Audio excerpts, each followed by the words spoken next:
السلام علیکم ورحمۃ اللہ۔ آخری عشرے کی فضیلت۔ مہینے کی 3 عشرہ ہوتے ہیں۔ عشرہ کہتے ہیں 10 کو۔ مہینہ 30 دن کا ہوتا ہے یا 29 دن کا، لیکن 10 کے 3 عشرہ ہوتے ہیں جن میں آخری عشرے کی بڑی فضیلت آئی ہے۔ ویسے تو رمضان المبارک کا پورا مہینہ خیر و برکت والا ہے، مگر اس کے آخر 10 دنوں کی خصوصیت کی بڑی فضیلت ہے۔ فضل و منزلت والا عشرہ ہے یہ۔ اللہ کے نبی صلی اللہ علیہ وسلم ان 10 دنوں کو خصوصی اہمیت دیتے تھے۔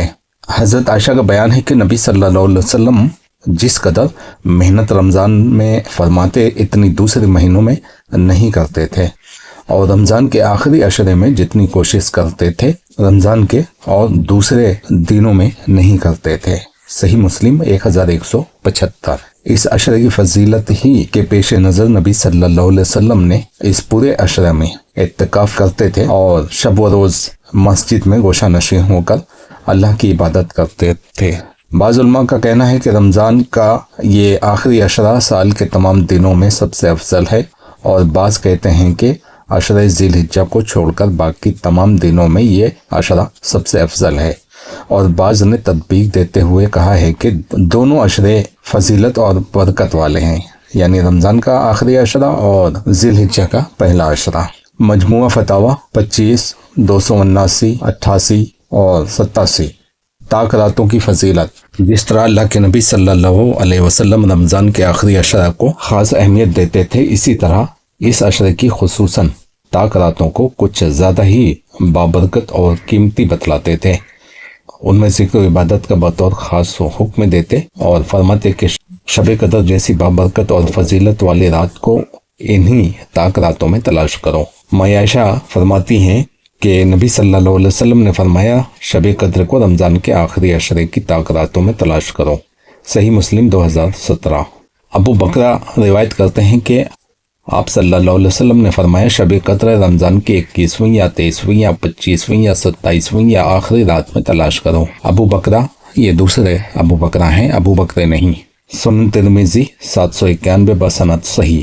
شب قدر بڑی ہی بابرکت اور فضیلت والی رات ہے۔ اس کے کئی خصوصیات ہیں۔ نمبر 1، اس کی سب سے بڑی فضیلت یہ ہے کہ اسی مقدس رات میں قرآن کریم کا نزول ہوا، جو اللہ کی آخری کتاب اور انسانیت کے لیے تا قیامت رشد و ہدایت کا منبع اور مکمل دستور حیات ہے۔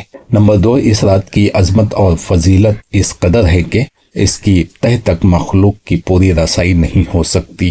اس کا صحیح اور مکمل علم صرف اللہ تعالیٰ ہی جانتا ہے۔ 3، اس رات کی عبادت 1000 مہینوں سے بہتر ہے۔ 4، اس رات فرشتے اور جبرائیل زمین پر نازل ہوتے ہیں۔ 5، یہ رات سراسر سلامتی والی ہوتی ہے۔ 6، یہ بڑی برکت والی رات ہے۔ 7، اس رات میں ہر مخلوق کے سال بھر کی قسمت کے فیصلے صادر ہوتے ہیں۔ 8، اس رات میں ایمان و احتساب کے ساتھ قیام کرنے والے کے پچھلے گناہ معاف کر دیے جاتے ہیں۔ 9، اس رات کی خیر و برکت سے محروم رہنے والا شخص بڑا ہی نامراد اور بدقسمت ہے۔ ملاحظہ ہو ان چیزوں کے دلائل۔ اللہ تعالیٰ کا فرمان ہے، ہم نے اس قرآن کو شب قدر میں نازل کیا، اور تم کیا جانو کہ شب قدر کیا ہے؟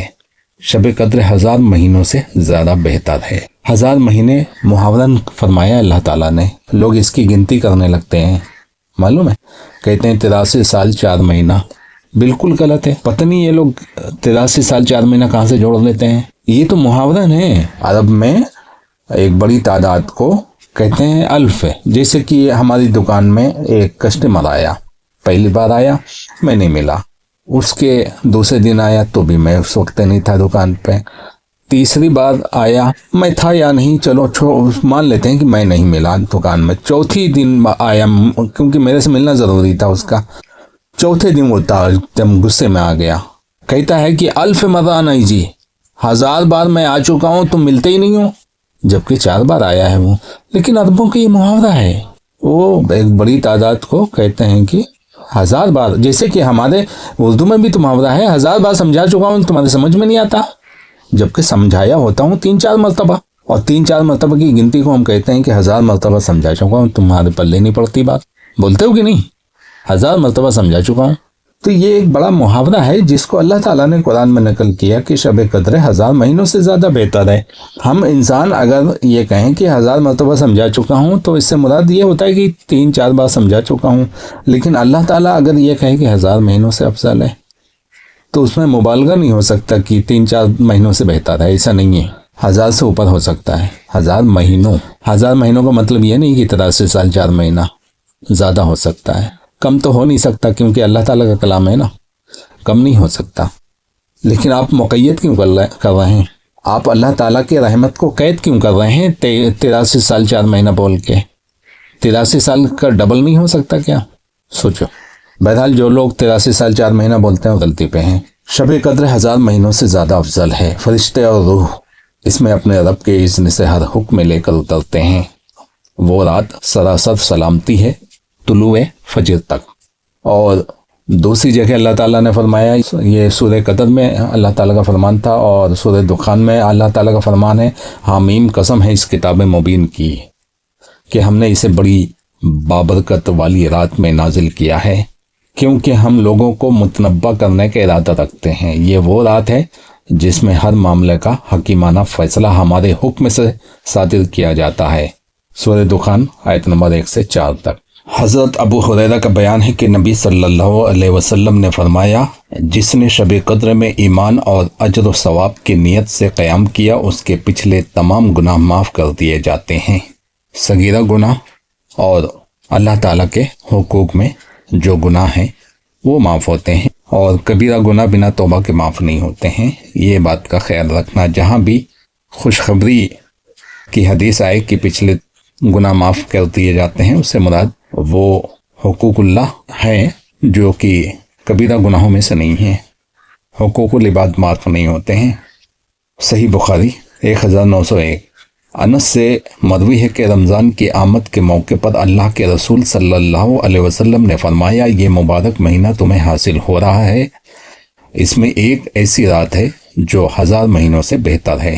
جو اس رات سے محروم ہو گیا تو وہ ہر خیر سے محروم رہا، اور محروم بدقسمت شخص ہی اس رات کی خیر سے محروم ہو سکتا ہے۔ صحیح ابن ماجہ 1333۔ عام عبادت عشرہ آخرہ کی فضیلت میں بخاری کے حوالے سے مائی عائشہ کی حدیث ذکر کی جا چکی ہے، جس سے معلوم ہوتا ہے کہ رمضان کے آخری عشرے میں آپ صلی اللہ علیہ وسلم کے دیگر ایام کی نسبت عبادات اور ذکر الہی میں زیادہ محنت کرتے تھے، اور دن کے اکثر اوقات میں بالکل چاق و چوبند رہتے تھے۔ اس حدیث میں جس محنت اور کوشش کا ذکر ہے اس میں ہر طرح کی عبادت شامل ہیں، مثلا نمازیں، صدقہ، خیرات، تلاوت قرآن، ذکر و اذکار، دعا و استغفار، تسبیح و تحلیل، تکبیر و تمہید، صلاۃ و سلام، احسان و ہمدردی، اطاعت اور فرما برداری، دعوت و تذکیر، اور امر بالمعروف و نہی عن المنکر وغیرہ۔ اس عشرے میں اللہ کے نبی صلی اللہ علیہ وسلم خود بھی عبادت کرتے اور اپنی بیویوں کو بھی عبادت پر ابھارتے تھے۔ عائشہ بیان کرتی ہیں کہ جب رمضان کا آخری عشرہ آتا تو آپ عبادت کے لیے اپنی کمر کس لیتے، راتوں کو جاگتے اور اپنی بیویوں کو بھی جگاتے۔ صحیح بخاری 2024۔